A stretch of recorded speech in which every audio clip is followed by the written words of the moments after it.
And I'd like to welcome back to the channel from Fox Sports, Bob Pockrass. Hey, Bob, thanks for joining me today. Thanks for having me, Kyle. Yeah, so before we actually get into it's the midway point of the season, I wanted to ask you just because I know at COTA you weren't there for the tweet up because you were covering IndyCar. So I kind of wanted to just do a little background and just tell me about what it's been like for you covering IndyCar and NASCAR and kind of bouncing around between both series this year. Yeah, so obviously Fox, great to have IndyCar and Indianapolis 500 on Fox. So being a Fox person, I've been bopping back and forth between some IndyCar events and NASCAR events, depending upon the weekend, and it's been a lot of fun. It's always I love talking to people. I love talking to drivers. Love talking to crew members, and now I have more people to talk to and keep track of. So it's they're both great series. They both have had great racing, and IndyCar now has had only two winners this year, but the racing has been has been exciting. Yeah, didn't necessarily know who was going to win up until some of the final laps, even though it's been two names, Alex Palou and Kyle Kirkwood each time. Right. Okay. So now let's shift to NASCAR. Mhm. And the first thing I have to ask, because I read a column you wrote, I think Mhm. it was yesterday or on Saturday. How is your bracket looking? I think I got maybe five or six of the first 16 matchups right. But look, only but one winner. Kyle Larson was the only driver who'd previously won this year who finished on the lead lap Right. at Atlanta. So yeah, I saw where nobody has perfect bracket Right. after the first round. At least the people who registered on NASCAR's challenge there. Right. So, yeah, my bracket, I assume, is like many others. I had Denny Hamlin winning the whole thing. So, my winner is out. I think I had him against Ty Gibbs though in the final. So I think I still have Ty Gibbs alive. So at least one of my finalists are still alive. Well, I'm just curious, what do you think? I mean, I've found it interesting and compelling because it adds the little extra element of drama of head to head. But do you think with so many top names and favorites going out in the first round, is it a good thing or a bad thing? Because I'm trying to compare it to like the NCAA tournament, and I like it when there's a lot of Cinderellas left in the end. So I was kind of curious about your perspective.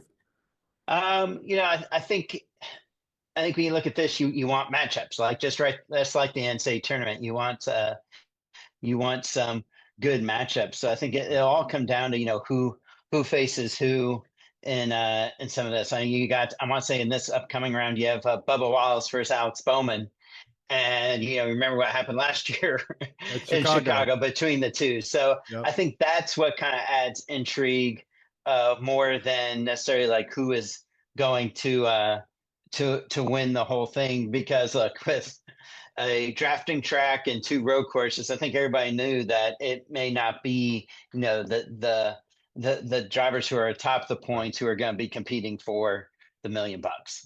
Right. So just one last question specific to Atlanta. I saw that you said Chase Elliott could be a championship four contender, and you said why not? Because of not only because of his win and how you put him like you have him hold him in higher regard. Kind of give me an explanation because I saw the video, but I'd like you to kind of share it with the people who subscribe to my channel. Why you think that Chase is really a legitimate championship four contender now?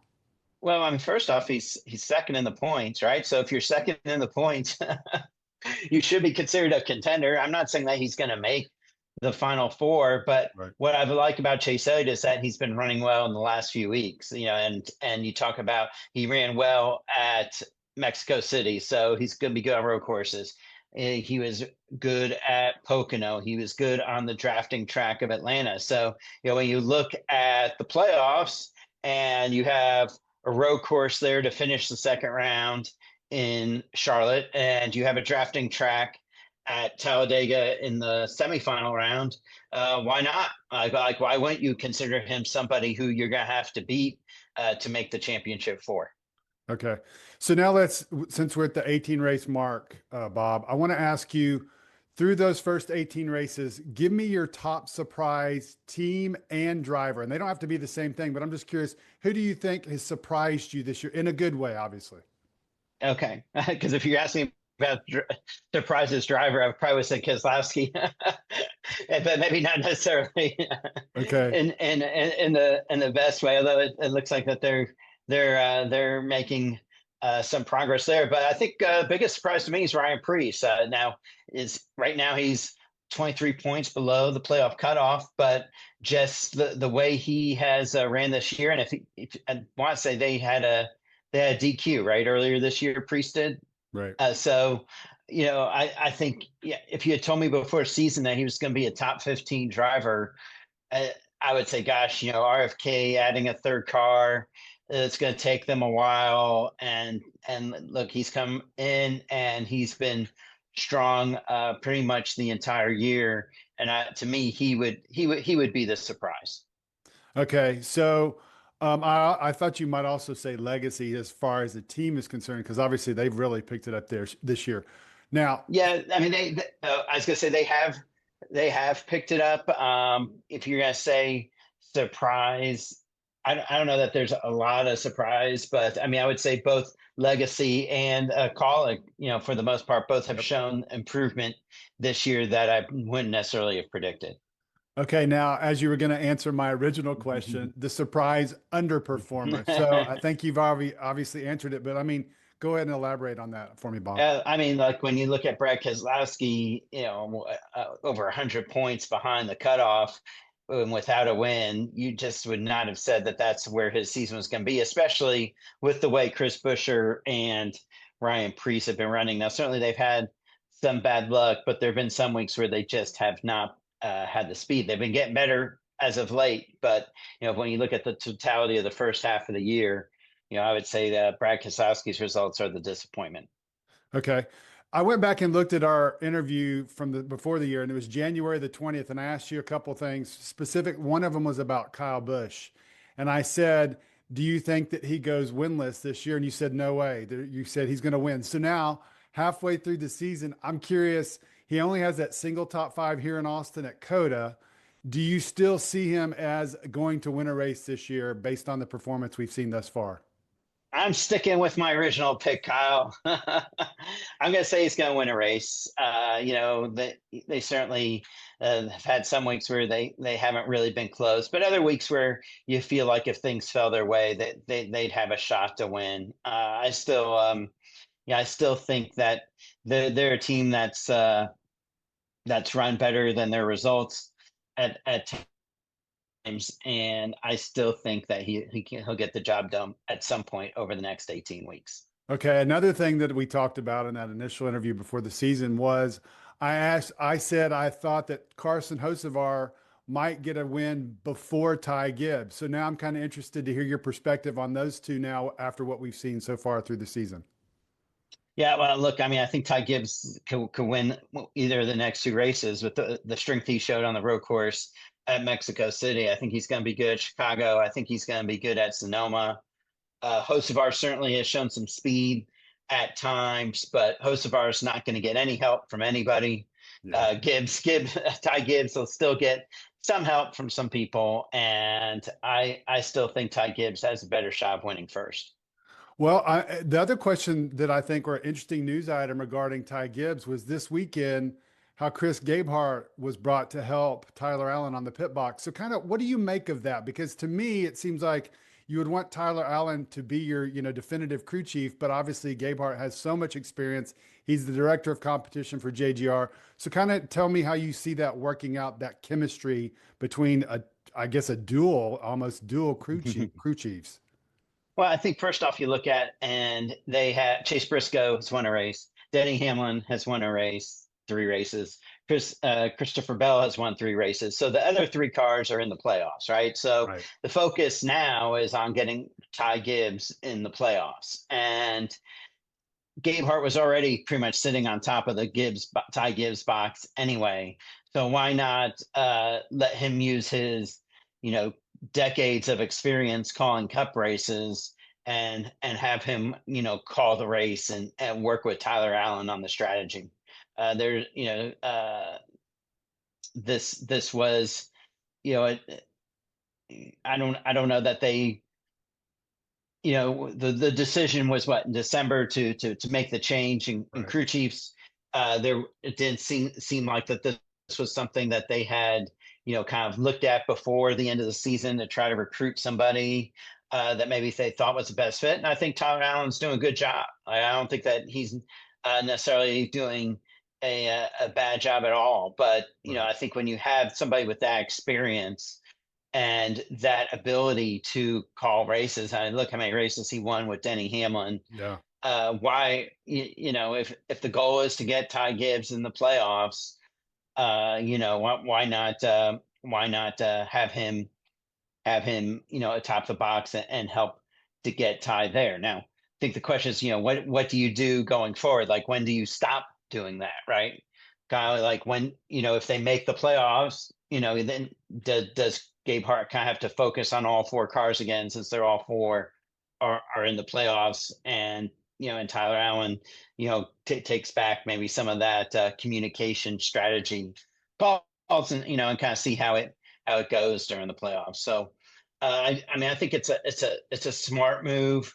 It's look, Joe Gibbs Racing is very loyal to its crew chiefs, right? Like Right. you see crew chiefs, stay there for years and years. I mean, how many people said, well, James Small would never make it this long, right? Right. As a crew chief, right? Once Truex retired, oh, he's not going to. And it looks like him and Chase Briscoe are a solid fit. So I think if you're Tyler Allen, the history of Gibbs makes you feel good that, well, gosh, they took this responsibility away from me. What else are they going to take away? I think you see it as a way to just use all the resources that the organization has. Right. Moving away from team talk and specific to tracks, do you think that this is the last race this coming weekend in Chicago? I mean, possibly, obviously a lot of talk about San Diego, and would that Right. be kind of NASCAR's focus for a street race? Uh, I think, yeah, part of me says, like, would they want one more year? Gosh, they deserve a year without rain, right? Just to see like Yes. how the event goes. But I don't see them racing at Chicago, beyond next year. Most likely. Right. You never know. I do think that if they do leave the street race, I do think they bring Chicagoland on the schedule in some way, shape, or form. You don't just build up interest in that market and then leave it totally. Right. Moving on to a bigger, higher level topic, the OEM discussion. I find it really interesting with Ram coming in the trucks next year, but I've also seen Adam Stern report something along the lines of Honda, which has kind of been rumored for a while, but I thought I had to ask you, someone who's connected to IndyCar, and they're very connected to IndyCar, and through the 2026 season, I think they're signed on. So do you hear anything, or do you think there's a potential that we could have not only a fourth but a fifth manufacturer come in the next few years? I mean, there's potential. Honda hasn't decided yet what they're going to do as far as IndyCar beyond 2026. Now, IndyCar was originally potentially going to have a new car in 2027, and they've pushed that to 2028. So, Right. does that mean Honda could potentially just do it, like say, okay, we'll do this through 2027 and kind of, kick the rock down the road, right, a little bit. But what I don't see Honda in both IndyCar and NASCAR. I think they're going to do one or the other. So, but which one?